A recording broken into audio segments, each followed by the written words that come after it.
क्या हाल है दोस्तों? किया जाए आज का काम शुरू। चैप्टर नंबर 8 करना है मेरे भाई आज हमने। नाम है इसका contingent contracts, contingent and quasi contracts. दो पार्ट्स में ये चैप्टर डिवाइडेड है, राइट? पहला कंटिंजेंट कॉन्ट्रैक्ट्स और दूसरा कॉसी कॉन्ट्रैक्ट्स। ठीक है जी। तो आज जो हम स्टार्ट करने जा रहे हैं इसका पहला हिस्सा वो क्या है? Contingent contracts. ठीक है। चैप्टर का पूरा नाम contingent contracts and quasi contracts. ठीक है। आज हम ये वाला हिस्सा शुरू करने जा रहे हैं, फिर करेंगे बाद में ये कॉसी कॉन्ट्रैक्ट्स का हिस्सा। तो भैया कंटिंजेंट का मीनिंग क्या है? कंटिंजेंट का मीनिंग होता है दोस्तों डिपेंडेंट। क्या मतलब होता है इसका? डिपेंडेंट, किसी चीज पर डिपेंडेंट होना। कंटिंजेंट कॉन्ट्रैक्ट वो कॉन्ट्रैक्ट्स हैं जो किसी ना किसी इवेंट पर डिपेंडेंट होंगे, और वो इवेंट कैसा होगा? अनसर्टेन इवेंट होगा। ठीक है जी। ये सारी बातें एग्जाम्पल के थ्रू शुरू करते हैं। ठीक है जी। ए ने बी से कहा, ये बायर है, सेलर से कहा कि मुझे 1 टन राइस चाहिए। बी ने कहा ठीक है भाई, 1 टन राइस का प्राइस पहली बात 5 लाख रुपए है, बोलो मंजूर है? ये कहता है जी डन। बी कहता है दूसरी बात भी सुन लो कि भाई ये सीधा सीधा अभी अवेलेबल नहीं है। ठीक है, ये अभी अवेलेबल नहीं है। ये सारा का सारा जितना भी सामान है शिप के थ्रू आ रहा है इंडिया में।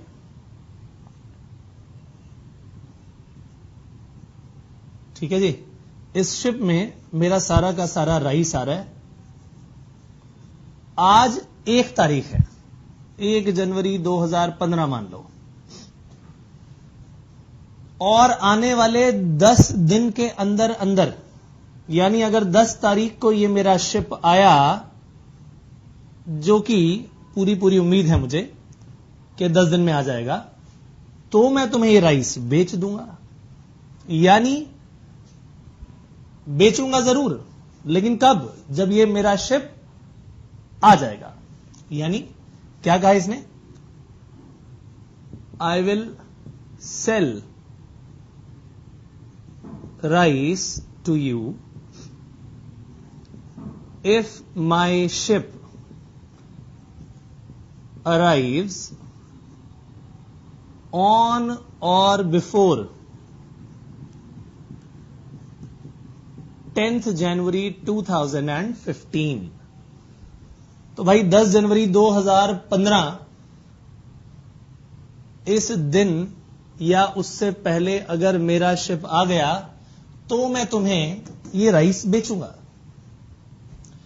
अब जरा दोस्तों अगर ध्यान से देखा जाए तो भैया ये बताओ कि आखिरकार ये कॉन्ट्रैक्ट किस चीज का है?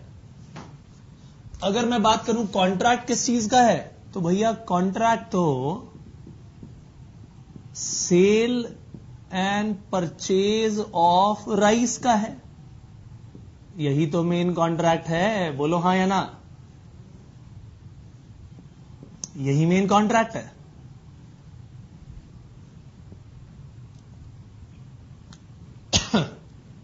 लेकिन इस कॉन्ट्रैक्ट को पूरा कब किया जाएगा, या इस कॉन्ट्रैक्ट का पूरा करना किस चीज पर डिपेंडेंट है? आइए उसे सोचें। वो एक चीज के होने या ना होने पर डिपेंडेंट है। इस शिप के अराइवल पर डिपेंडेंट है कि भैया अगर शिप आ गया तो आपको ये राइस मिलेगा। अराइवल ऑफ शिप पर डिपेंडेंट है ये मेन कॉन्ट्रैक्ट। क्या ये बात ठीक है क्या नहीं? और हो सकता है भैया शिप आ जाए, हो सकता है ना आए, अनसर्टेनिटी बनी हुई है। यानी शिप का आना या ना आना एक इवेंट है। वो इवेंट कैसा इवेंट है? अनसर्टेन है। हो सकता है भैया हो जाए, हो सकता है ना हो। और ये जो अनसर्टेन इवेंट है, ये एक इंडिपेंडेंट इवेंट है। कैसा इवेंट है? इंडिपेंडेंट। इंडिपेंडेंट किस पर भैया? यानी ये इवेंट इस कॉन्ट्रैक्ट पर डिपेंडेंट नहीं है, बल्कि ये कॉन्ट्रैक्ट जो है वो इस इवेंट के होने या ना होने पर डिपेंडेंट है। यानी नंबर एक, ये जो इवेंट है, एक तो ये अनसर्टेन है भैया, हो भी सकता है नहीं भी हो सकता। दूसरी बात, ये इंडिपेंडेंट इवेंट है। ये कॉन्ट्रैक्ट मेन कॉन्ट्रैक्ट पर डिपेंडेंट नहीं है, बल्कि मेन कॉन्ट्रैक्ट इस इंडिपेंडेंट इवेंट पर डिपेंडेंट है, अनसर्टेन इवेंट पर डिपेंडेंट है। क्या ये बात ठीक है कि नहीं? तो इसका मतलब ये हुआ कि ये कॉन्ट्रैक्ट पूरा तब किया जाएगा जब ये शिप ऑन और बिफोर 10 जनवरी 2015 तक अराइव हो जाएगा। क्या ये बात ठीक है कि नहीं? ठीक है कि नहीं? तो कंटिजेंट कॉन्ट्रैक्ट होते हैं डिपेंडेंट कॉन्ट्रैक्ट। डिपेंडेंट किस पर होते हैं? एक ऐसे इवेंट पर विच इज अनसर्टेन, इसके होने या ना होने पर इस कॉन्ट्रैक्ट को निभाया जाएगा या निभाया नहीं जाएगा। गॉट दिस पॉइंट और नॉट? क्या ये बात ठीक है कि नहीं? अच्छा ये बताओ कि भैया क्या शिप का आना या ना आना मेन इवेंट है? इस मेन कॉन्ट्रैक्ट में शिप का आना या ना आना मेन कॉन्ट्रैक्ट है? नो भैया नो, ये तो बस एक जुड़ा हुआ इवेंट है।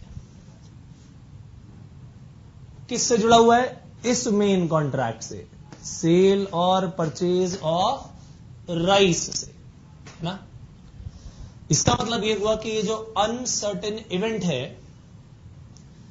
ये एक जुड़ा हुआ इवेंट है, कोलेटरल इवेंट है, collateral to the main contract. क्या है ये? कोलेटरल टू द, बोलो फटाफट, collateral to the main contract, या मैं कहूं incidental to the main contract. क्या ये बात समझ आई या नहीं?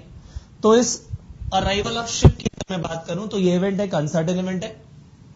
इंडिपेंडेंट इवेंट होने के साथ साथ ये एक कोलेटरल इवेंट भी है।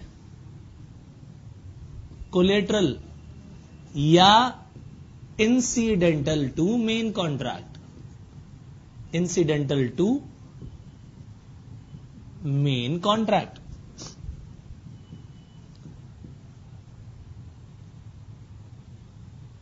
ये इंसिडेंटल टू मेन कॉन्ट्रैक्ट का मतलब क्या हुआ? इंसिडेंटल टू मेन कॉन्ट्रैक्ट का मतलब हुआ कि भैया ये इंसिडेंटली, ये कॉन्ट्रैक्ट इस पर डिपेंडेंट है, ये कोई मेन इवेंट नहीं है, this is not the main event. तो ये arrival of ship, this is not the main contract, कोई मेन कॉन्ट्रैक्ट नहीं है भैया, ये तो एक उससे जुड़ा हुआ इवेंट है। क्या ये बात समझ आई या नहीं?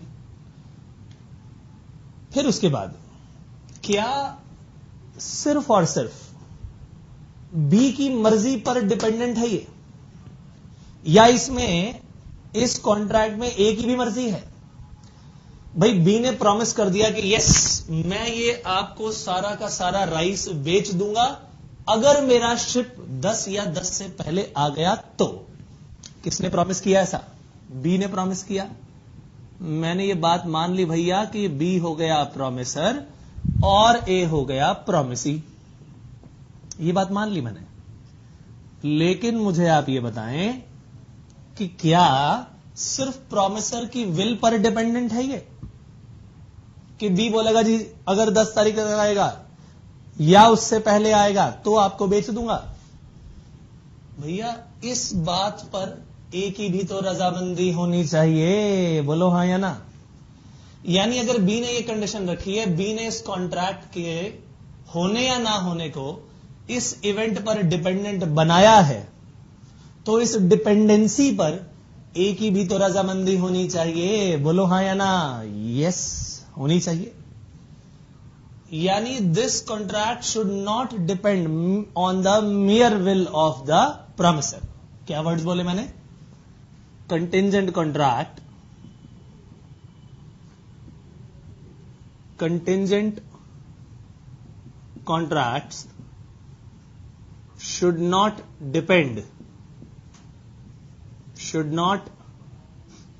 depend on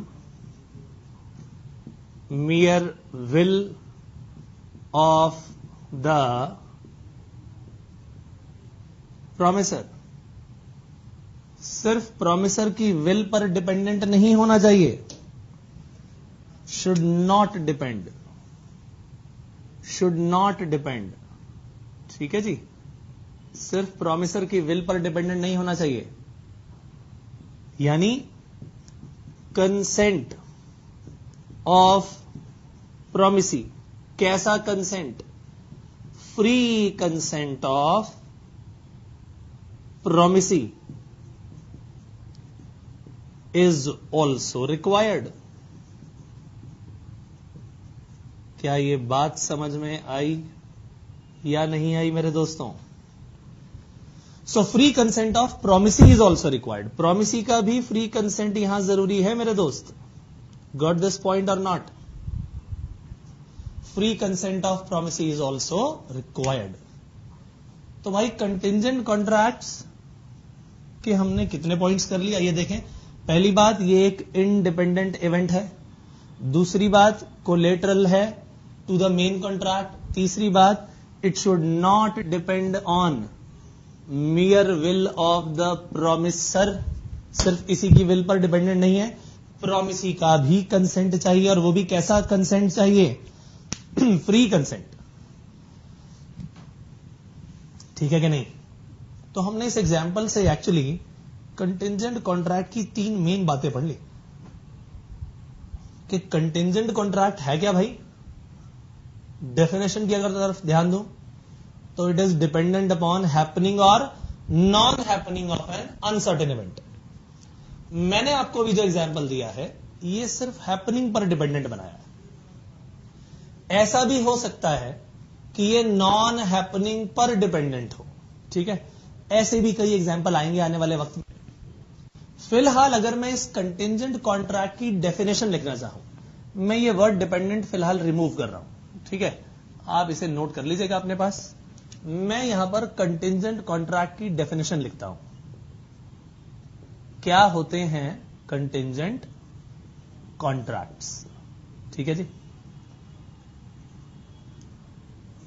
क्या है ये? Contracts which depend upon, contracts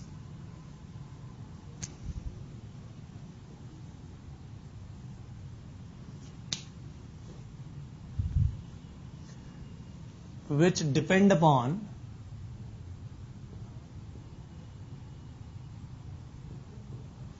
happening or non happening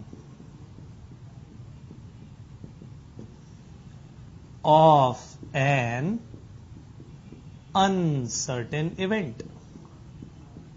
मैंने आपको लास्ट चैप्टर में भी ये बात बताई थी कि भैया ये लगभग ऐसे ही हैं जैसे कि वेजरिंग कॉन्ट्रैक्ट, वेजरिंग एग्रीमेंट्स में आपने देखा था कि नहीं?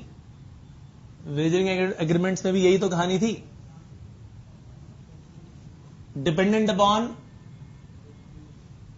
Uncertain event. वहां था वादा पे करने का, मनी और मनीज वर्थ, दोनों लोग वादा करते थे, मगर उसमें प्रॉब्लम क्या थी भाई? दोनों को कंसिडरेशन नहीं मिलती थी। एक को फायदा होता था, दूसरे को नुकसान, इसीलिए हमने उसे वॉइड कहा। मगर कंटिंजेंट कॉन्ट्रैक्ट्स एक्चुअली वैलिड है, दोनों पार्टीज का फायदा होता है और ये इटसेल्फ एक वैलिड कॉन्ट्रैक्ट है जो किसी अनसर्टेन इवेंट के होने या ना होने पर डिपेंडेंट है। दोनों को फायदा हो रहा है भाई, कोई गेम ऑफ चांस नहीं है। सेल परचेज में तो कोई चांस नहीं है ना। हां, अगर शिप आया या ना आया उस पर डिपेंडेंट बनाया। क्या ये बात समझ में आई कि नहीं आई? तो भैया सबसे पहली बात, डिपेंडिंग अपॉन हैपनिंग और non happening of an uncertain event. ये इवेंट जो है ये कोई मेन कॉन्ट्रैक्ट नहीं है। क्या वर्ड्स कहे मैंने? ये कोई मेन कॉन्ट्रैक्ट नहीं है भाई, ये तो एक अनसर्टेन इवेंट है जो कि इंडिपेंडेंट इवेंट है, मेन कॉन्ट्रैक्ट से पूरी तरह इंडिपेंडेंट। ये इवेंट इस कॉन्ट्रैक्ट पर डिपेंडेंट नहीं है, बल्कि ये कॉन्ट्रैक्ट ही इस अनसर्टेन इवेंट पर डिपेंडेंट है। यानी ये क्या हो गया? इंडिपेंडेंट इवेंट हो गया।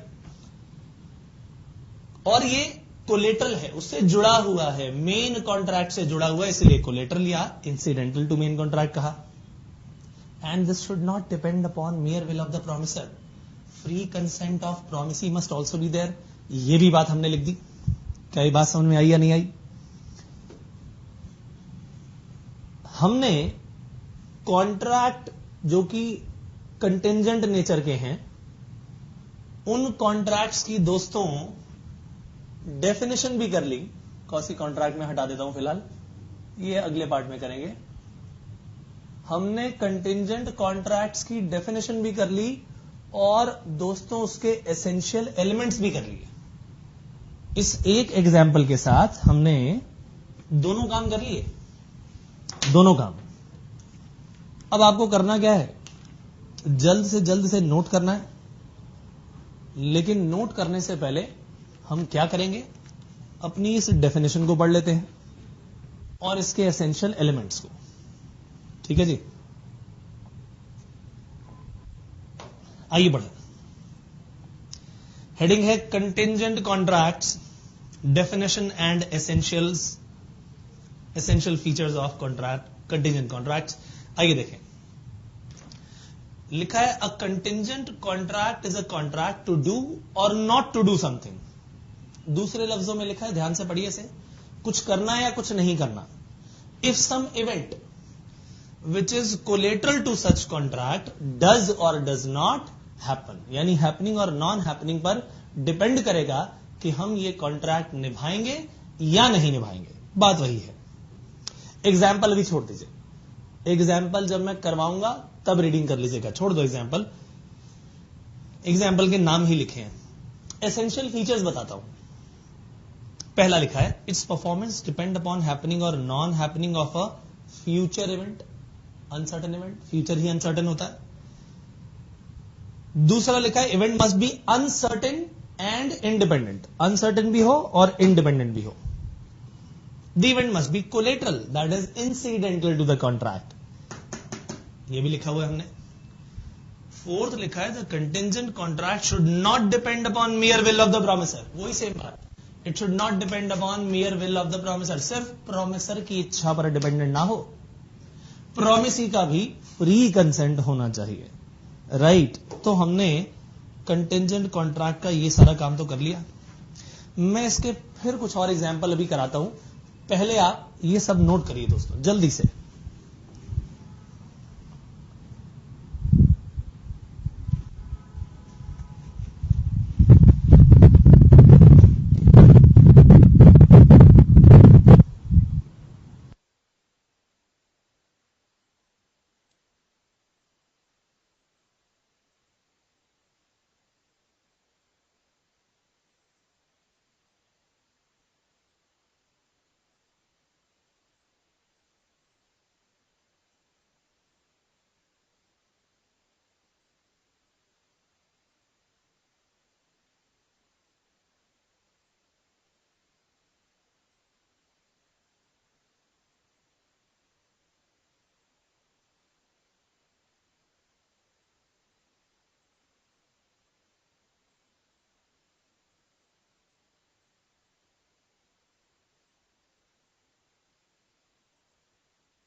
चले जी आगे।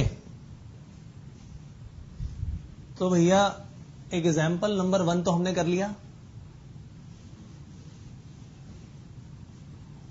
आइए एग्जाम्पल नंबर 2 की बात करें। ध्यान से पढ़िएगा।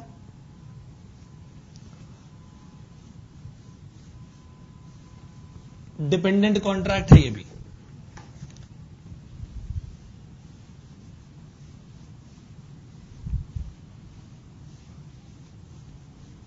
डिपेंडेंट अपॉन हैपनिंग और non happening of an uncertain event.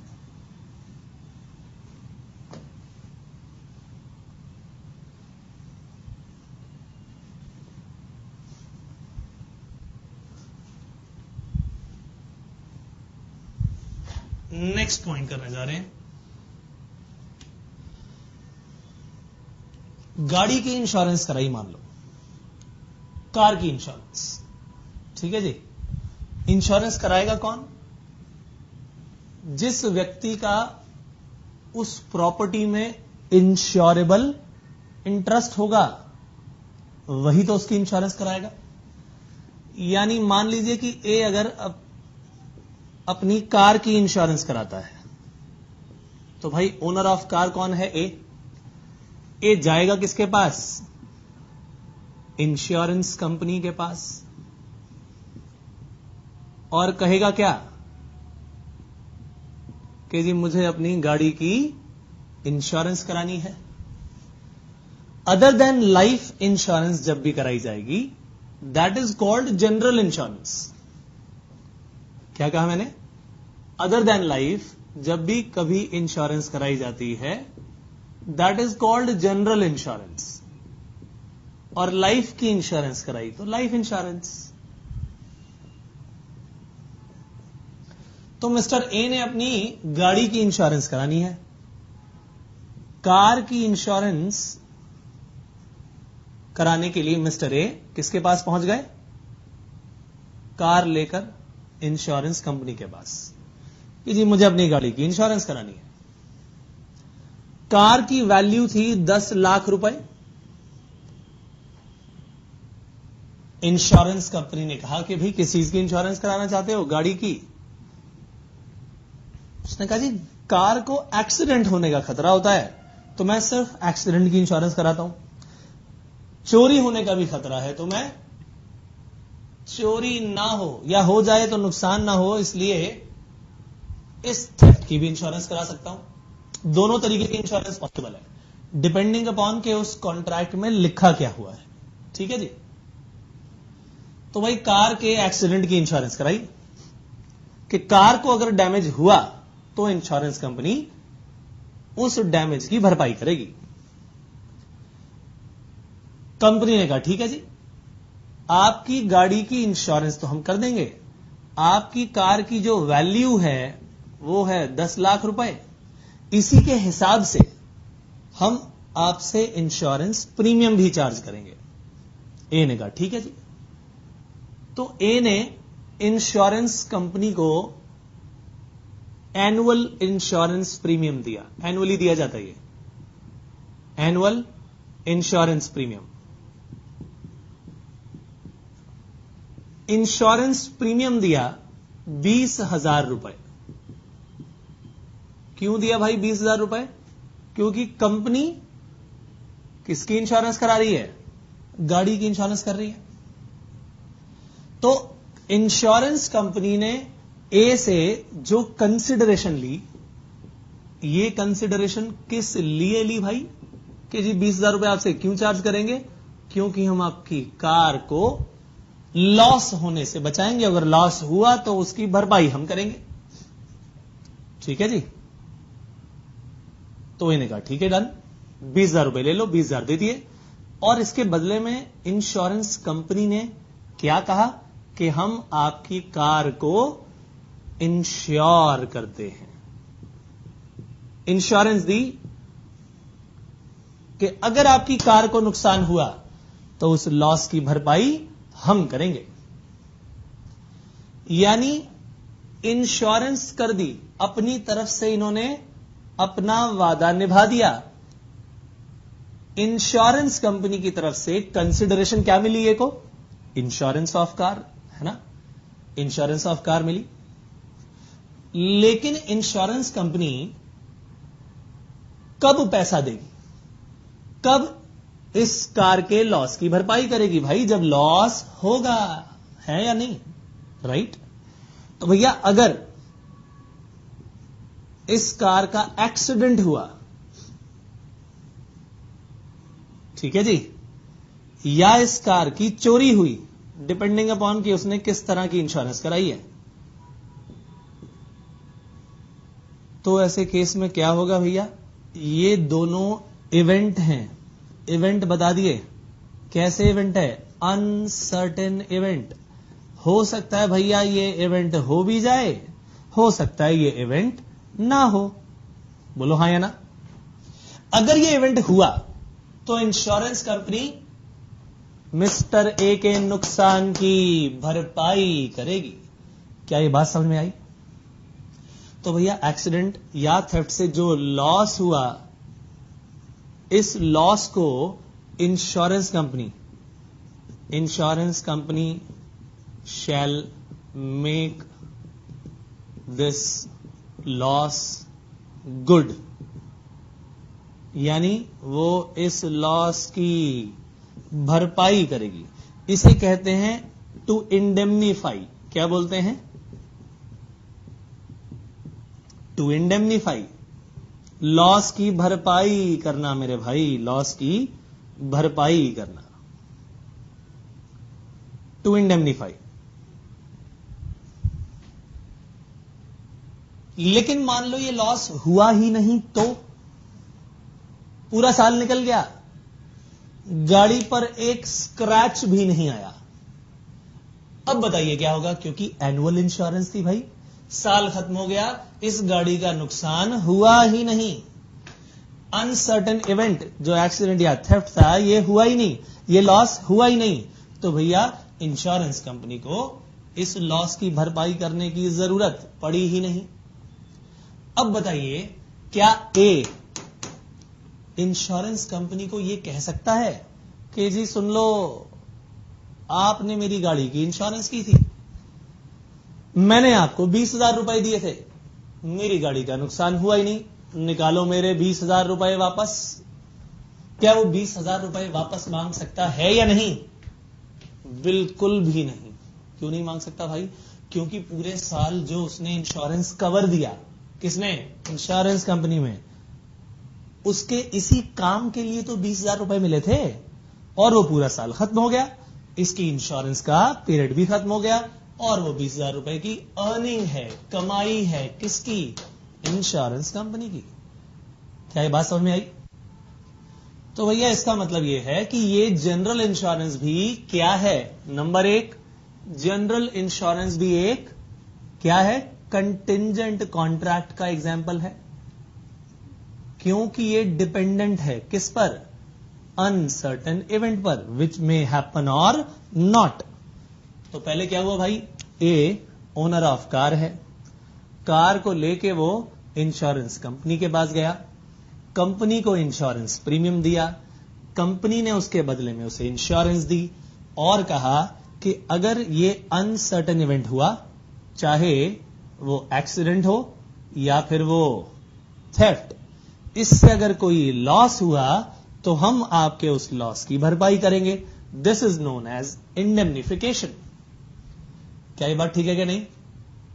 लेकिन अगर ये लॉस हुआ ही नहीं तो उस केस में इंश्योरेंस कंपनी को कुछ भी पैसा देने की जरूरत नहीं है, यानी ये डिपेंडेंट कॉन्ट्रैक्ट हो गए।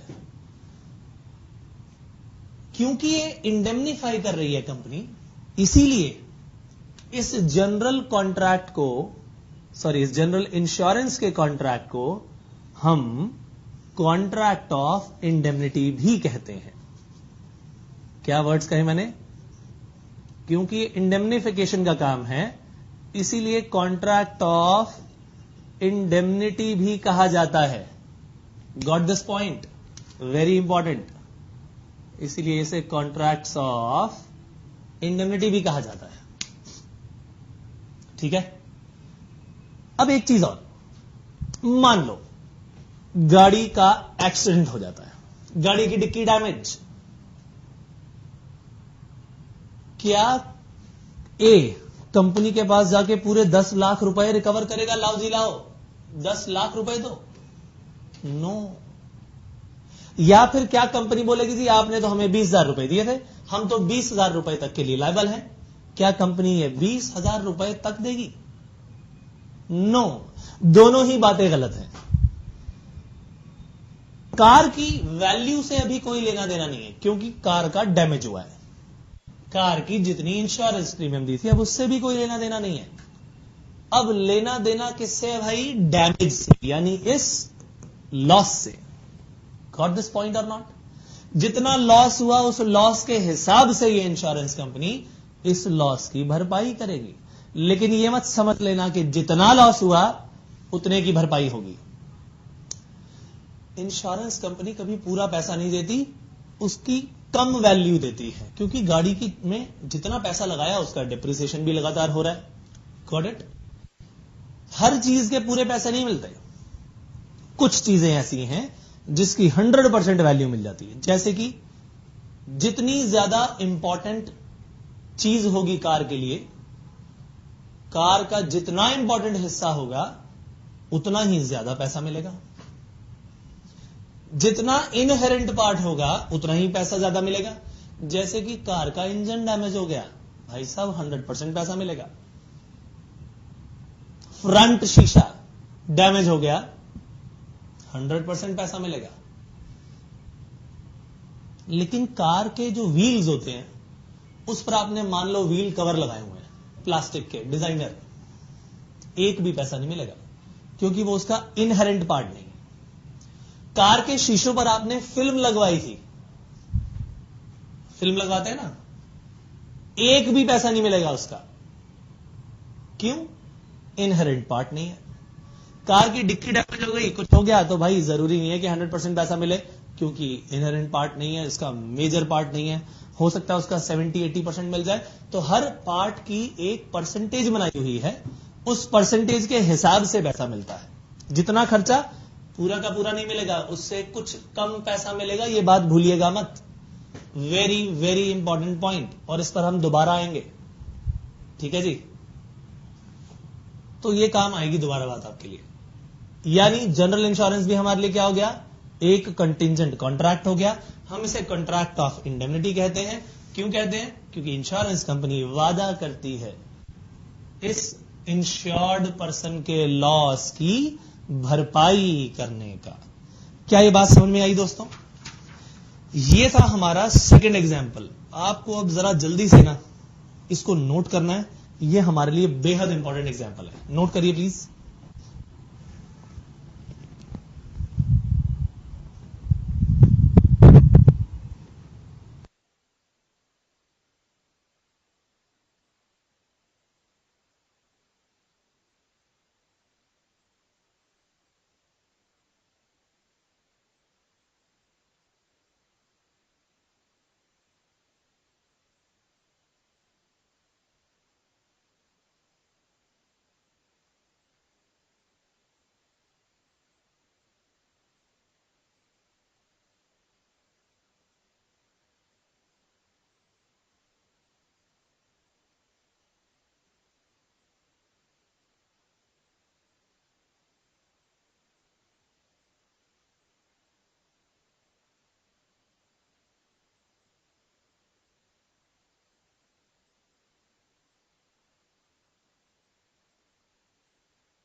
चलें दोस्तों आगे।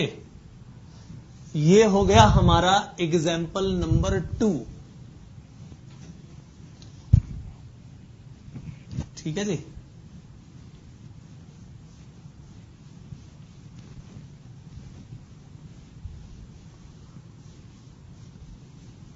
अब चलते हैं अपने अगले पॉइंट पर। एक और एग्जाम्पल। जितने एग्जाम्पल आप सीख लेंगे उतना ही सॉलिड आपका कॉन्सेप्ट हो जाएगा, है ना। इसीलिए ध्यान से समझिएगा।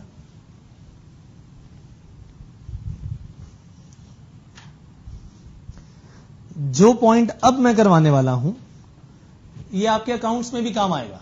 बेहद इंपॉर्टेंट, अकाउंट्स के लिए भी बहुत ही इंपॉर्टेंट पॉइंट। Example number 3।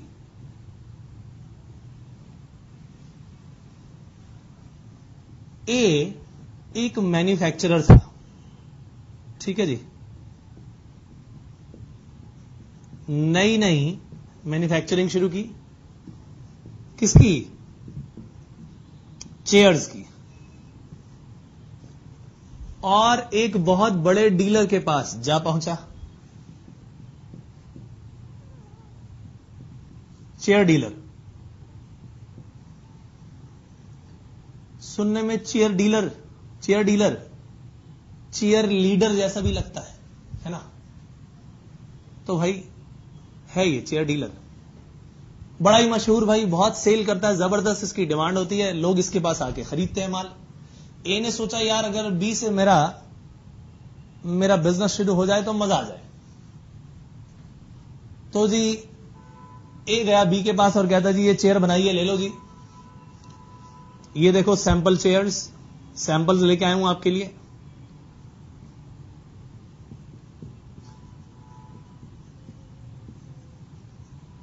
ये सैंपल चेयर्स रख लो, आप खरीद लो मुझसे चेयर, बेचो इन्हें। कहता भैया कोई चेयर वेयर नहीं लेनी, भागो यहां से। ए भी ढीठ है, कहता नहीं जी नहीं, आप मेरी बात सुनो, फायदा होगा आपको। ये चेयर जो हैं, ये देखो 100 चेयर मैं आपको देता हूं। ये बी कहता भाई परचेज नहीं करनी मुझे, ले जाओ इसे। ए ने कहा जी मैं आपको कौन सा कह रहा हूं कि परचेज कर लो और पैसे दे दो, मैं बस ये कह रहा हूं कि आप मेरी इन 100 चेयर्स को अपनी शॉप पे रख लो, ठीक है जी, अपने शोरूम में रख लो। अगर ये चेयर्स बिक जाएं, ये चेयर्स हैं सारी मान लो, ठीक है। कहता जी अगर ये चेयर्स बिक गई तो पैसे दे देना, नहीं तो मत देना। 100 चेयर्स है मान लो ये सारी। बी ने कहा क्या मतलब? ए ने कहा भाई सीधी सीधी बात है, मैं ये अपनी 100 चेयर्स आपके पास रखवा रहा हूं, अपने पास रख लो आप इसे, ठीक है जी। 100 चेयर्स दे रहा हूं फॉर नेक्स्ट 10 डेज। अगर बिक जाएं तो अच्छी बात है, आप मुझे पैसे दे देना, नहीं तो 10 दिन खत्म होते ही मैं अपना सामान वापस ले जाऊंगा। यानी अगर आप इसे अप्रूव करोगे तभी मैं इसे सेल मानूंगा, अभी मैं इसे अपनी सेल मान ही नहीं रहा, ठीक है। यानी मैंने आपको भी अपनी चेयर्स का केवल क्या ट्रांसफर किया है? पोजेशन ट्रांसफर किया है, सेल नहीं की। मान के चलो अब ये मेरी ही चीजें और मैंने आपको बेचने के लिए दी हैं, पोजेशन को ट्रांसफर किया बस।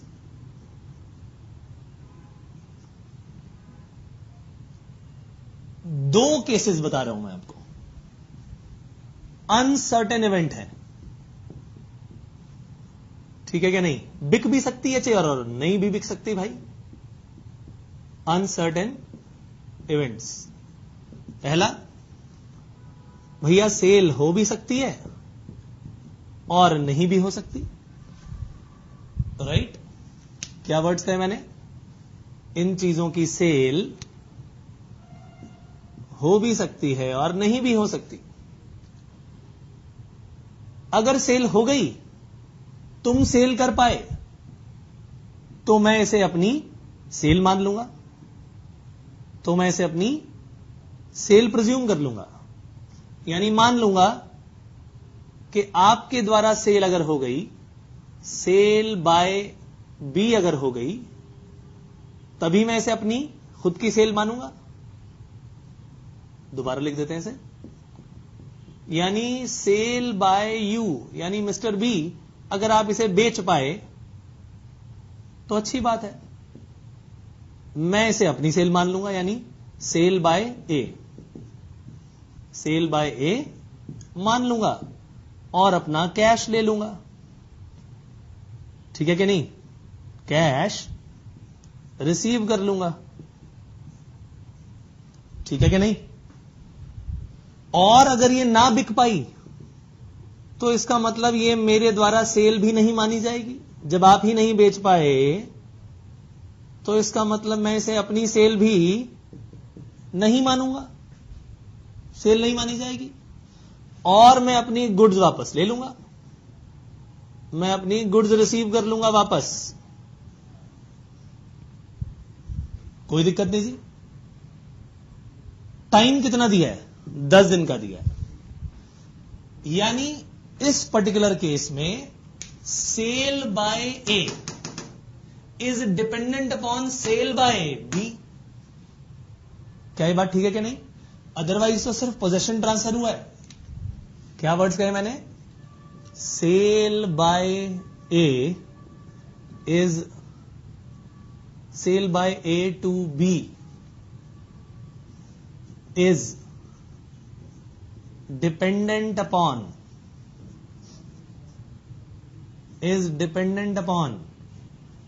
Cell by B to third parties. ठीक बात है कि नहीं? कोई थर्ड पार्टीज आएंगी, वो इसे परचेज करेंगी, तब जाके ये किसकी सेल मानी जाएगी? मिस्टर ए की सेल मानी जाएगी।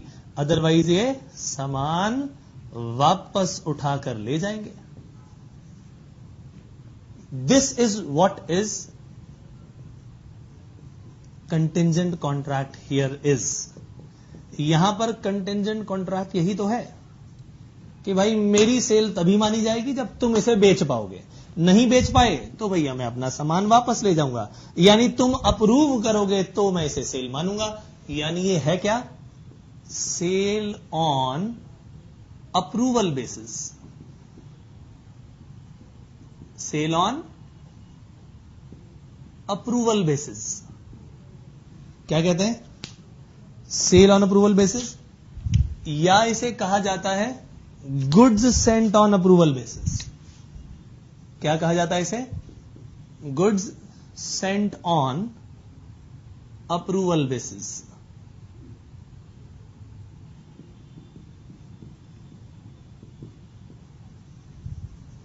Goods Saint on approval basis.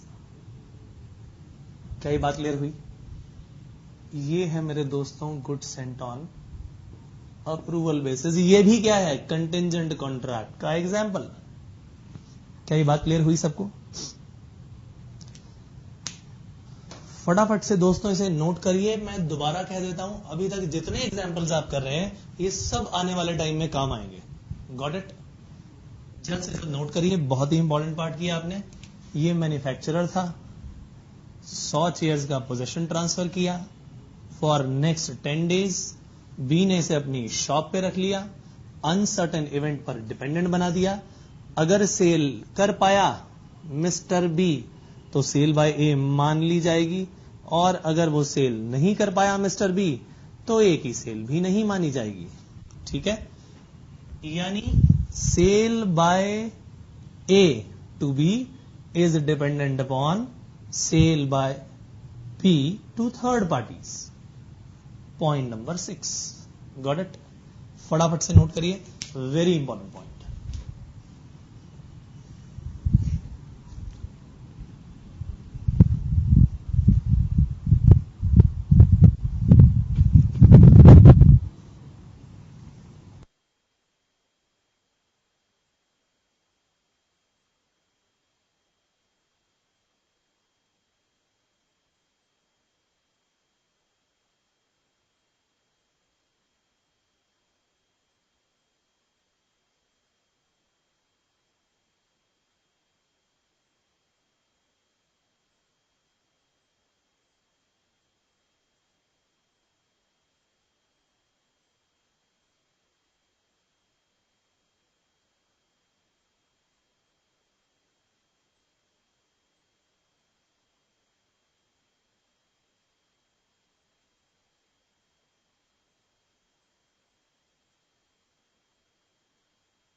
चले दोस्तों आगे, एग्जाम्पल नंबर 3 भी हमारा फिनिश हुआ।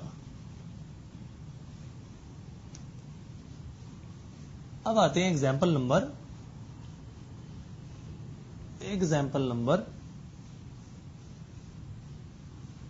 4 की ओर।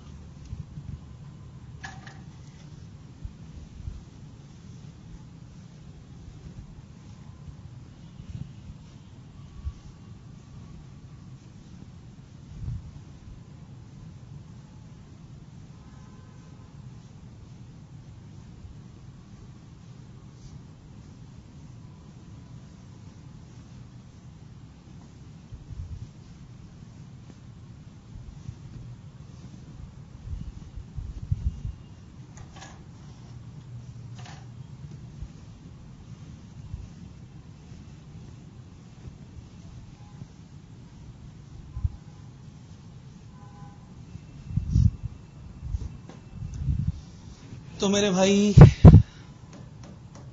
अब चलते हैं पॉइंट नंबर 4, एग्जाम्पल नंबर 4 की ओर। ठीक है, ये हिस्सा है गारंटी का, बहुत ही बढ़िया चीज। ए गया बी के पास, ए ने बी से कहा कि मिस्टर बी मुझे लोन चाहिए, मैं आपका डेटर बन जाऊंगा, आप मेरे क्रेडिटर बन जाएंगे, आप मुझे लोन दे दीजिए 10 लाख रुपए का।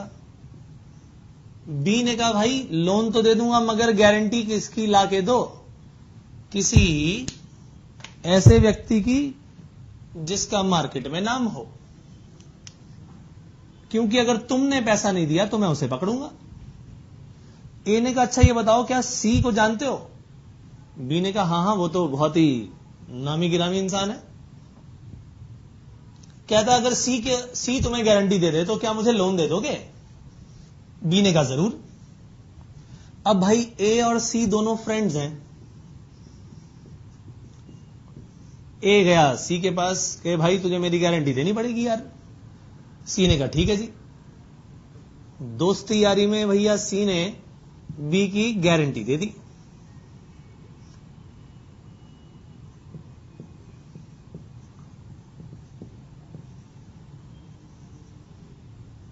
ठीक है, गारंटी दे दी गई। अब गारंटी जो है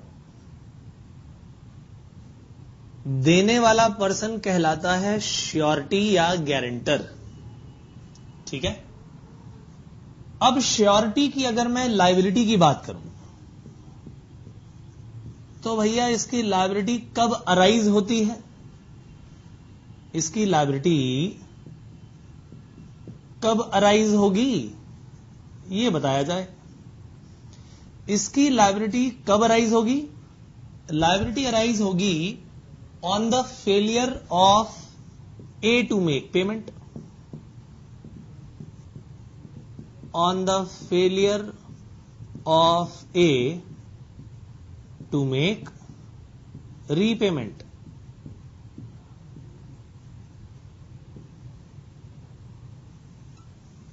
यानी जब भैया वापस पैसा ए ने ना किया तो लायबिलिटी किसकी आएगी? सी की आएगी। यानी सी की liability is dependent upon happening और non happening of an event, और वो अनसर्टेन इवेंट क्या है? Payment by A. यानी liability of surety depends upon an uncertain event, एक अनसर्टेन इवेंट पर डिपेंडेंट है। और वो अनसर्टेन इवेंट मेरे भाई क्या है? वो अनसर्टेन इवेंट जो है वो क्या है? Payment, rather repayment by A to B. और ये अनसर्टेन इवेंट हो सकता है हो जाए, हो सकता है ना हो। इसीलिए जो कॉन्ट्रैक्ट्स ऑफ गारंटी है मेरे भाई, ये कॉन्ट्रैक्ट्स ऑफ गारंटी भी क्या है? कंटिंजेंट नेचर के हैं। ये क्या है? Contingent nature.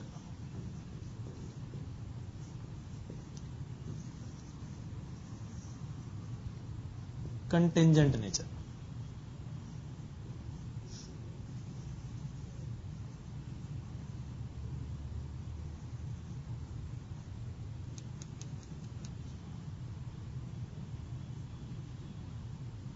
Contingent nature. Example कौन सा है ये? Example number 4।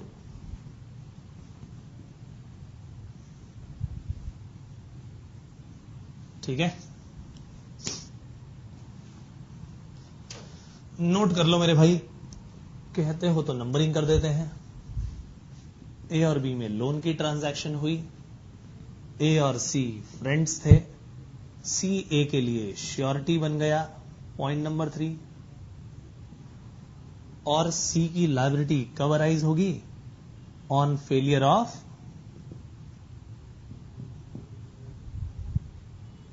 Payment by repayment by A to B. तो भैया लायबिलिटी किस पर डिपेंडेंट है? पेमेंट बाय ए पर, पॉइंट नंबर 5। ठीक है, इसीलिए इसका नेचर क्या हो गया? Contingent in nature. नोट कर लो फटाफट। ठीक है जी, फिर हम सीखेंगे अगला काम कि इंश्योरेंस वैलिड कॉन्ट्रैक्ट है, वेजरिंग एग्रीमेंट वॉइड एग्रीमेंट है ना। इंश्योरेंस और वेजरिंग एग्रीमेंट में काम करते हैं, डिफरेंस करते हैं। और फिर करेंगे हम कंटिंजेंट कॉन्ट्रैक्ट और वेजरिंग एग्रीमेंट में काम। ठीक है, ये 2 काम अभी हमने करने हैं। पहले आप इसे करिए, फिर वेजरिंग शुरू करते हैं। पहले वेजरिंग और कॉन्ट्रैक्ट, कंटिंजेंट कॉन्ट्रैक्ट का डिफरेंस नोट कर लीजिए जल्दी।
चला जाए दोस्तों आगे।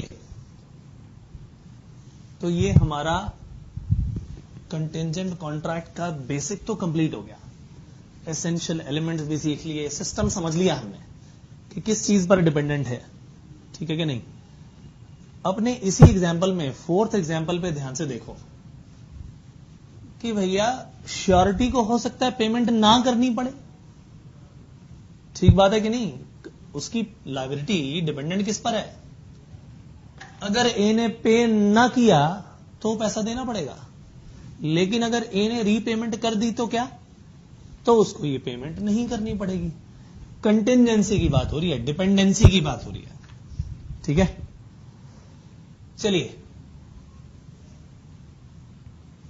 वेजनिंग एग्रीमेंट और कंटिंजेंट कॉन्ट्रैक्ट की कहानी जरा याद करते हैं, ठीक है। वेजरिंग एग्रीमेंट का एग्जाम्पल याद कर लो और कंटिंजेंट कॉन्ट्रैक्ट का कोई एग्जाम्पल याद कर लो।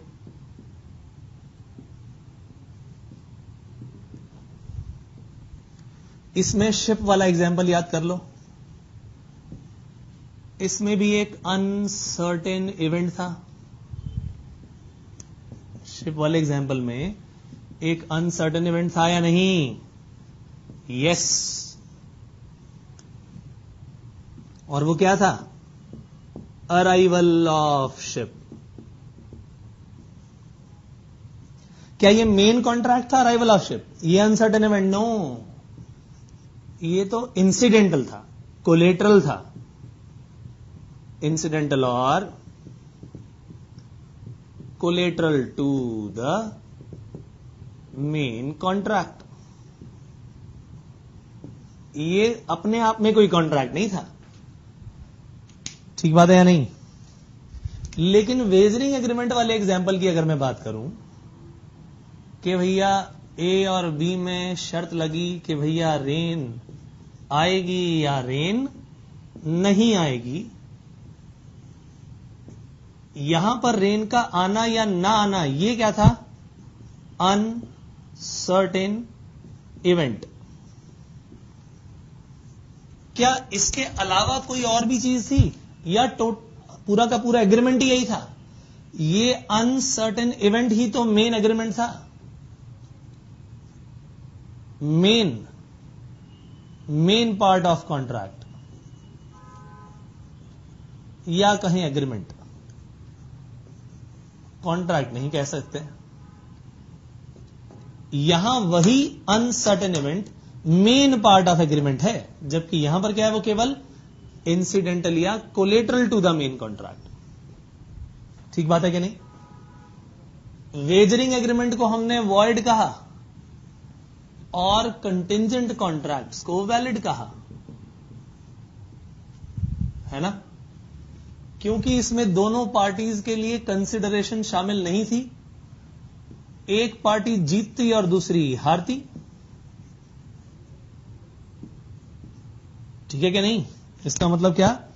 Benefit of only one, profit of only one, profit of one of the party. At the end एक ही पार्टी को उसका बेनिफिट मिलना था, लेकिन यहां पर इस कंटिंजेंट कॉन्ट्रैक्ट में जो मेन कॉन्ट्रैक्ट था वो शिप का आना नहीं था भाई। मेन कॉन्ट्रैक्ट क्या था? Sale of rice. और ये क्या कर रहा था? Benefit to both the parties. इससे बेनिफिट टू बोथ पार्टीज मिल रहा था, दोनों पार्टीज को इसका बेनिफिट मिल रहा था, इसीलिए डिफरेंट था, है ना। तो वेजरिंग एग्रीमेंट को हमने कहा वॉइड, कंटिंजेंट कॉन्ट्रैक्ट को बोल दिया वैलिड। डिपेंडेंसी दोनों में थी, अनसर्टेनिटी दोनों में थी। जब मैं कहता हूं डिपेंडेंसी, कंटिंजेंसी, डिपेंडेंसी का मतलब कंटिंजेंसी, तो हर वेजरिंग एग्रीमेंट किसी अनसर्टेन इवेंट पर डिपेंडेंट था, यानी कंटिंजेंट था। क्या कहा मैंने? हर वेजरिंग एग्रीमेंट किस पर डिपेंडेंट था? जैसे कि एक अनसर्टेन इवेंट के होने या ना होने पर डिपेंडेंट था। यानी वेजरिंग एग्रीमेंट जितने भी होते हैं भाई, ये सारे के सारे कंटिंजेंट इन नेचर होते हैं। वेजरिंग एग्रीमेंट्स क्या होते हैं? Contingent in nature, dependent in nature. लेकिन क्या हर एक कंटिंजेंट कॉन्ट्रैक्ट वेजरिंग नेचर का होता है? No.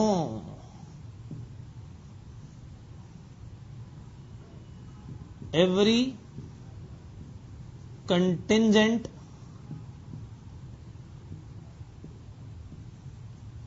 contract is not of wagering nature.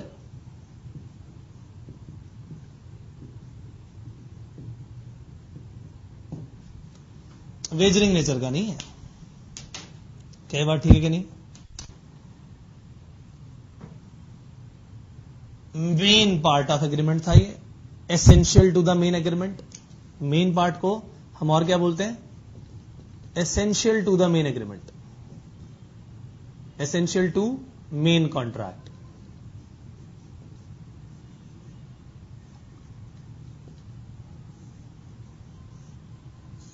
यानी मेन पार्ट ऑफ कॉन्ट्रैक्ट। ये क्या था? इंसिडेंटल। आइए इसकी मैं नंबरिंग कर दूं। तो भाई इसमें अनसर्टेन इवेंट एसेंशियल है और इसमें इंसिडेंटल है। इसमें benefit to both the parties मिलता है, इसमें प्रॉफिट यानी benefit to only one of the party. हर wagering agreement contingent in nature होता है, but every contingent contract is not of wagering nature. शर्त वाला एलिमेंट आ गया तो ये भी क्या बन जाएगा? Wagering nature. फिर एक डेफिनेशन आपने की हुई है, क्या डेफिनेशन क्या थी? वेजरिंग क्या है? एग्रीमेंट टू पे मनी और money is worth on the happening और non happening of an event. और ये क्या है? Agreement to do something which depends upon an event which may और मे नॉट हैपन। तो यहां एग्रीमेंट टू पे मनी और मनी इज वर्थ है और यहां पर कुछ काम करने की बात है। ओके, वेजरिंग एग्रीमेंट में हमने एक बहुत ही बढ़िया और इंपॉर्टेंट फीचर पढ़ा था, और वो क्या था कि parties to a wagering agreement do not have any other interest other than the happening और non happening of an uncertain event. इस अनसर्टेन इवेंट के होने या ना होने के अलावा और कोई इंटरेस्ट शामिल नहीं था। बहुत इंपॉर्टेंट था। लेकिन कंटिंजेंट कॉन्ट्रैक्ट में इस अनसर्टेन इवेंट के होने या ना होने के अलावा भी उनका इंटरेस्ट शामिल है, और वो इंटरेस्ट, मेन इंटरेस्ट क्या है? Cell of rice. एग्जाम्पल ये था ना। तो भाई शिप के आने या ना आने के अलावा भी उनका इंटरेस्ट था, और वो क्या था? Cell purchase of rice. जबकि यहां पर रेन के होने या ना होने के अलावा और कोई इंटरेस्ट शामिल नहीं था। ठीक है कि नहीं? चला जाए आगे।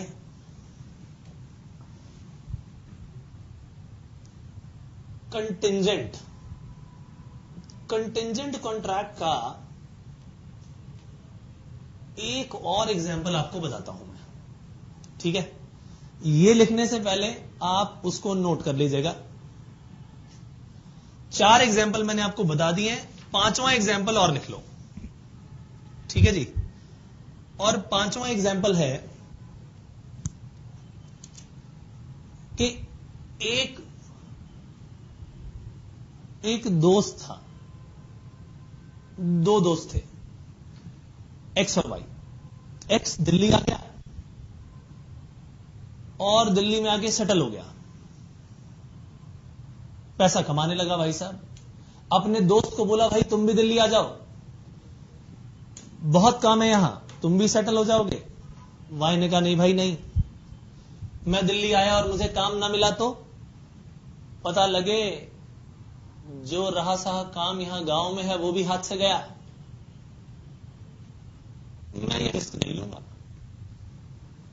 एक्स ने कहा, रे भाई तुम टेंशन क्यों लेते हो, तुम एक काम करो, दिल्ली आ जाओ, जब तक तुम्हें जॉब नहीं मिलती तब तक तुम्हारा सारा का सारा रहने और खाने पीने का खर्चा मैं उठाऊंगा।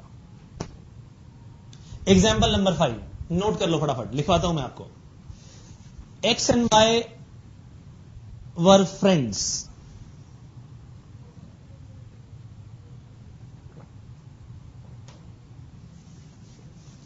X got settled in Delhi.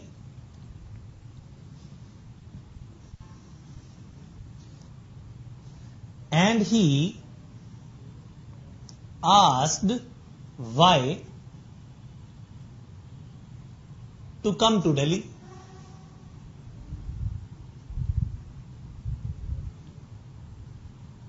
And promised him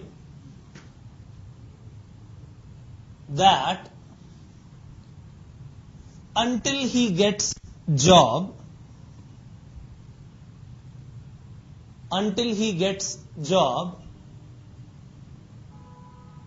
all the expenditure of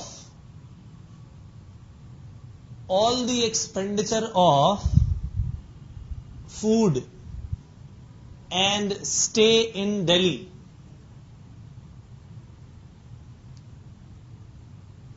will be borne by X.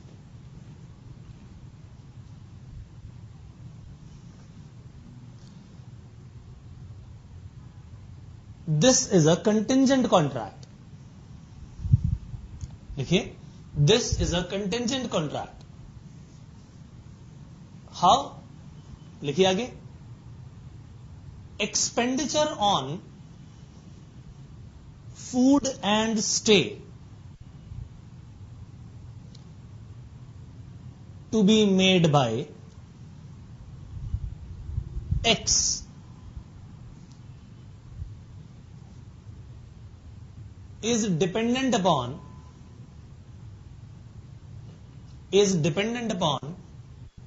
the fact whether Y gets job or not.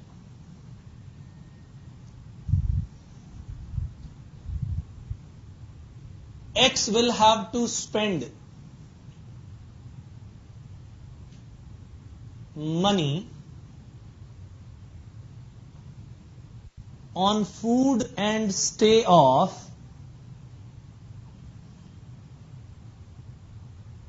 Y only if Y does not get job. Next paragraph बनाइए और लिखिए, it is to be kept in mind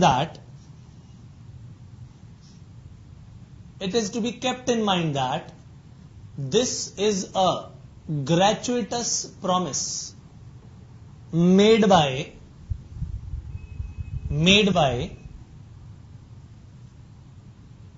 X.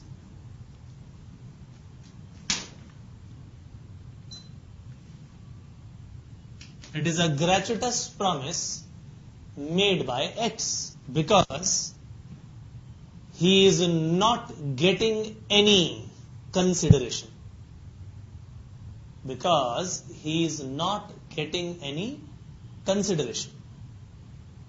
तो ऐसा हो सकता है भैया कि कंटिंजेंट कॉन्ट्रैक्ट ऐसे भी हो जिसमें हमने सामने वाली पार्टी से कोई कंसिडरेशन ले ली, उससे भी कोई प्रॉमिस करवा लिया,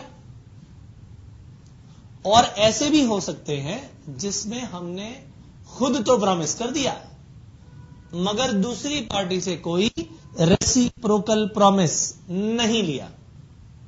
ठीक है, आगे लिखे, thus in this case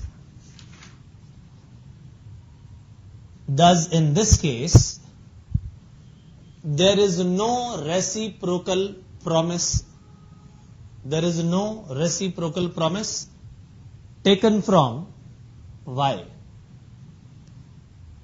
यानी कंटिंजेंट कॉन्ट्रैक्ट में रेसिप्रोकल प्रॉमिसेस हो भी सकते हैं और नहीं भी हो सकते, लेकिन वेजरिंग एग्रीमेंट में, शर्त वाले केसेस में दोनों पार्टीज एक दूसरे से वादा करती हैं, हमेशा और हमेशा यहां रेसिप्रोकल प्रॉमिसेस आपको मिलेंगे ही मिलेंगे। क्या ये बात समझ में आई या नहीं आई? आइए फटाफट distinction between wagering agreements and contingent contracts कर लिया जाए। Distinction between wagering agreements and contingent contracts, आइए पढ़ें। A wagering agreement is a promise to give money or money's worth upon the determination or ascertainment of an uncertain event। कई बार कर चुके हैं ये बात। जबकि कंटिंजेंट कॉन्ट्रैक्ट क्या है? A contingent contract on the other hand is a contract to do or not to do something if some event collateral to such contract, incidental to such contract, does or does not happen। ठीक बात है। आइए फटाफट से इसके distinction को देखें। पहला है रेसिप्रोकल प्रॉमिसेस। वेजरिंग में रेसिप्रोकल प्रॉमिस हमेशा होगा और इसमें हो भी सकता है और नहीं भी, अभी बताया था। वॉइड और वैलिड, ये हमेशा वॉइड या इलीगल हो सकते हैं और ये हमेशा जनरली वैलिड रहते हैं। मेन या फिर कोलेटरल फ्यूचर इवेंट, यहां पर जो वो अनसर्टेन इवेंट है वो मेन इवेंट है, essential to the main contract, और यहां पर क्या है वो incidental to the main contract. क्या ये बात ठीक है कि नहीं?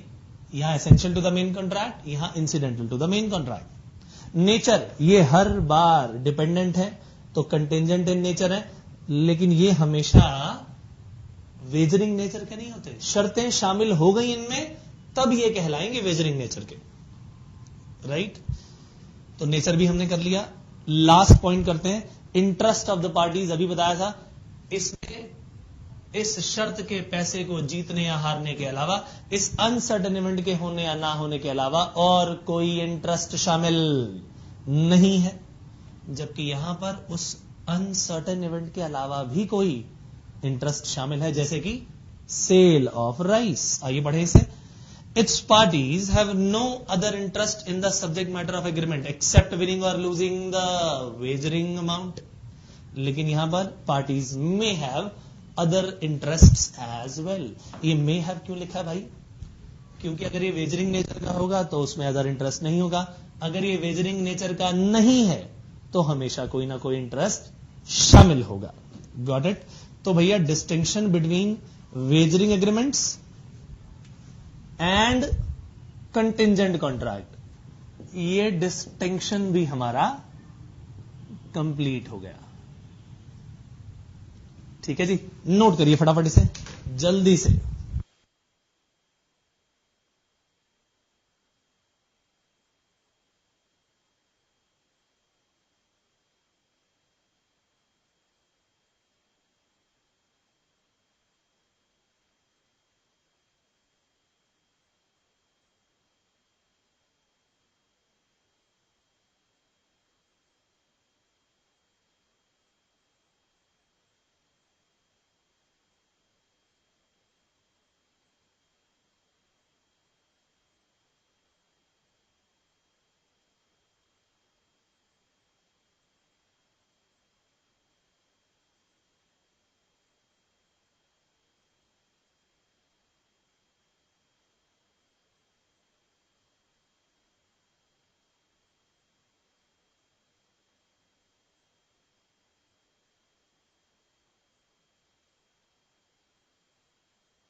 हाँ जी दोस्तों, चले आगे। तो भैया ये तो हमारा काम हुआ वेजरिंग और कंटिंजेंट कॉन्ट्रैक्ट्स का। अच्छा, कॉन्ट्रैक्ट ऑफ इंश्योरेंस और वेजरिंग एग्रीमेंट की अगर बात करूं, इन दोनों में डिफरेंस की बात करें तो कॉन्ट्रैक्ट ऑफ इंश्योरेंस तो हमारे दो तरह के हो गए ना। अभी मैंने बताया था आपको, क्या? एक लाइफ इंश्योरेंस और एक जनरल इंश्योरेंस। अगर मैं इंश्योरेंस और वेजरिंग एग्रीमेंट में डिफरेंस जानना चाहूं तो देखते हैं कौन कौन से डिफरेंस निकल के आते हैं। नंबर एक कि भैया कंटिंजेंट कॉन्ट्रैक्ट तो है ही इंश्योरेंस का, है ना, और अनसर्टेनिटी भी है, मगर वो वेजरिंग नहीं है। वेजरिंग की एक्सेप्शन के तौर पे हमने देखा था, याद है ना, लास्ट चैप्टर में वेजरिंग एग्रीमेंट की एक्सेप्शन कही गई थी कॉन्ट्रैक्ट ऑफ इंश्योरेंस, है ना। और contract of insurance, contracts of insurance जो हैं, ये contracts of insurance general nature के भी हैं और जनरल इंश्योरेंस के अलावा लाइफ इंश्योरेंस भी है। कंटिंजेंट नेचर के हैं, है ना।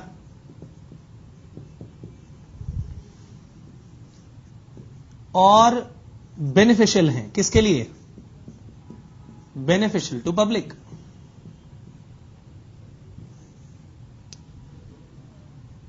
ठीक बात है कि नहीं? फिर अगर मैं बात करूं पेमेंट की, तो भाई जनरल इंश्योरेंस में अभी मैंने बताया था पूरा पैसा नहीं मिलता। जनरल इंश्योरेंस की अगर मैं बात करूं तो फुल अमाउंट नहीं मिलता, जितना लॉस हुआ उसका फुल अमाउंट नहीं मिलेगा। मगर लाइफ इंश्योरेंस में तो क्या मिलता है? फुल अमाउंट मिलता है, जितने की लाइफ इंश्योरेंस। अब लाइफ इंश्योरेंस से जुड़ी एक दो बातें कर ली जाए। लाइफ इंश्योरेंस क्या कहती है? अगर मिस्टर एक्स अपनी लाइफ की इंश्योरेंस करवाने जाते हैं और इंश्योरेंस कंपनी उनकी लाइफ की इंश्योरेंस करती है, तो एक बात आप ध्यान रखें, ये जो लाइफ इंश्योरेंस है इसका एक टोटल अमाउंट बताया जाएगा। पूछा जाएगा भैया बताओ कितने रुपए की इंश्योरेंस करवाना चाहते हो और कितने साल के लिए। एक्स ने बोला जी 20 लाख रुपए की इंश्योरेंस कराऊंगा 20 साल के लिए। इंश्योरेंस कंपनी कहा ठीक है जी करवाइए। आपको इंश्योरेंस प्रीमियम देना पड़ेगा। इंश्योरेंस प्रीमियम आप हमें देंगे, एनुअली दे दीजिए, और एनुअल इंश्योरेंस प्रीमियम आपको देना पड़ेगा 80,000 रुपए। अब आप सोचोगे कि भाई 20 लाख की इंश्योरेंस कराई 20 साल के लिए, अब एक्स को पैसा कब मिलेगा? अब ये पैसा मिलेगा, ये किसी अनसर्टेन इवेंट पर डिपेंडेंट है। और मेरे भाई ये अनसर्टेन इवेंट क्या है? या तो एक्स की डेथ हो जाए इस 20 साल के दौरान, 20 साल के दौरान ही डेथ हो गई, या फिर 20 साल के दौरान डेथ नहीं हुई, death during life insurance term. ये लाइफ इंश्योरेंस टर्म फिलहाल इस कॉन्ट्रैक्ट में कितनी है? 20 साल की। ठीक बात है कि नहीं? तो भाई या तो उसकी डेथ इन 20 सालों में हो जाएगी और या फिर नहीं होगी। अगर 20 साल में दूसरे, तीसरे, चौथे, जहां पर भी उसकी डेथ हुई उसी वक्त पूरे 20 लाख रुपए मिल जाएंगे, पूरे 20 लाख। यस, 3 साल में मान लो इसने पे कितना किया, 2,40,000, लेकिन डेथ होते ही पूरे 20 लाख उसकी फैमिली को मिल जाएंगे। लेकिन मान लो भाई साहब 20 साल गुजर गए और एक्स अब भी भला चंगा तगड़ा है भाई, कुछ नहीं हुआ उसे, तब भी उसे पूरा का पूरा 20 लाख रुपया मिल जाएगा। किसको मिलेगा? एक्स को मिलेगा। सवाल यह आता है भैया कि 20 साल में 80,000 के हिसाब से पे कितना किया? 20 साल में 80,000 के हिसाब से पेमेंट जो की है भैया वो तो की है 16 लाख, लेकिन लाइफ इंश्योरेंस का जो पैसा मिला वो मिला 20 लाख। अरे भैया तो 4 लाख एक्स्ट्रा दे दिया इन्होंने, 4 लाख फालतू मिल गया। मेरे दोस्तों ये 4 लाख एक्स्ट्रा जो मिला है ये इंटरेस्ट है, इंटरेस्ट। इसका मतलब यह हुआ कि लाइफ इंश्योरेंस न सिर्फ आपको इंश्योरेंस कवर देती है बल्कि आपके लिए यह एक इन्वेस्टमेंट भी है। क्या वर्ड्स कहे मैंने? न सिर्फ आपको ये इंश्योरेंस कवर देती है बल्कि एक इन्वेस्टमेंट भी है, रिटर्न भी मिला। लेकिन जरा सोचिए, जनरल इंश्योरेंस की तरह क्या ये life insurance contract of indemnity है या नहीं? कॉन्ट्रैक्ट ऑफ इंडेमनिटी क्या है? लॉस की भरपाई करना। क्या लाइफ के लॉस की भरपाई की जा सकती है? बिल्कुल भी नहीं। क्या इंश्योरेंस कंपनी एक्स के मरने के बाद एक्स की फैमिली को क्या बोलेगी, ये लो जी लो, नए मिस्टर एक्स ले लो? Not possible. So life insurance के साथ साथ इन्वेस्टमेंट तो देती है मगर it is not a contract of indemnity, not a contract of indemnity. Got this point और नॉट?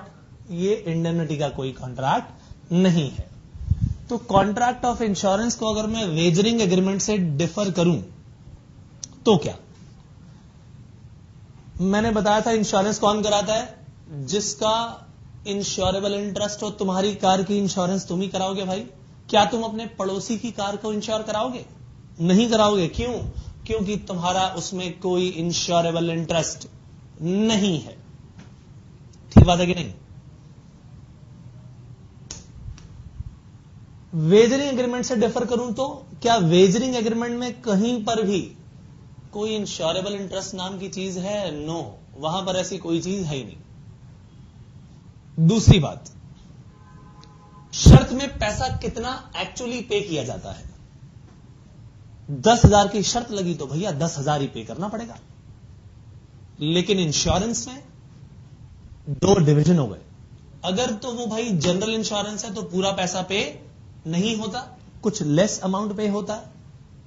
लाइफ इंश्योरेंस में फुल अमाउंट मिलता है। यानी लाइफ इंश्योरेंस को छोड़ दें तो हर तरह की अलग इंश्योरेंस में अदर देन लाइफ में पूरा अमाउंट कभी भी नहीं मिलेगा, जबकि वेजरिंग में पूरा मिल जाता है।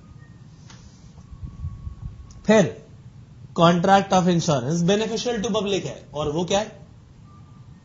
Wagering opposed to public policy. क्या ये बात ठीक है कि नहीं?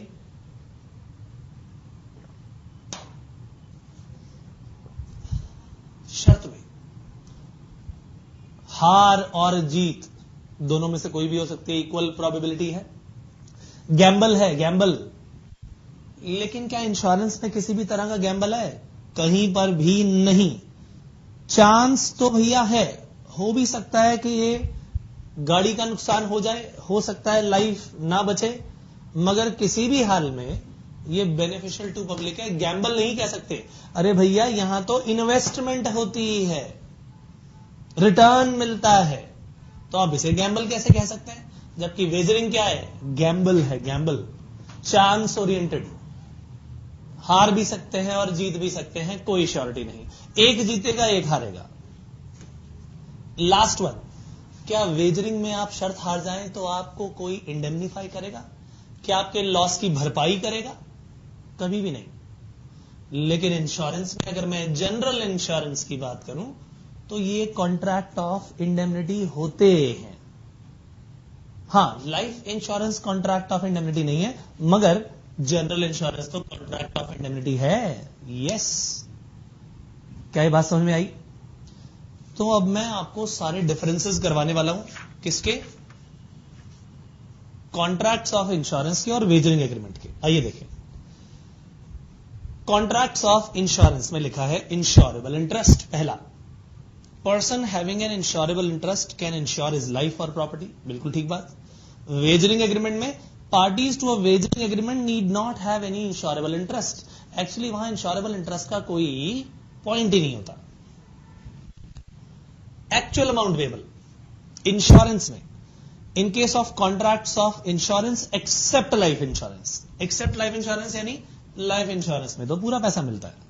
The actual amount need not necessarily be the full amount for which the property is insured. यानी कार की इंश्योरेंस का एग्जांपल दिया था, पूरा पैसा नहीं मिलेगा, कम मिल सकता है उससे।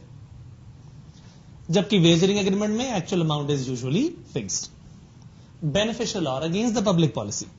Contract of insurance, these are regarded as beneficial to the public, public policy के फेवर में है। जबकि wagering agreements are considered as against public policy. Gamble, बताया था ये पॉइंट अभी। Contracts of insurance, such agreements are not gambling as they involve element of investment and protection. Protection तो भैया जनरल और लाइफ दोनों में है, मगर लाइफ में एक और क्या चीज एडिशनल है? इन्वेस्टमेंट।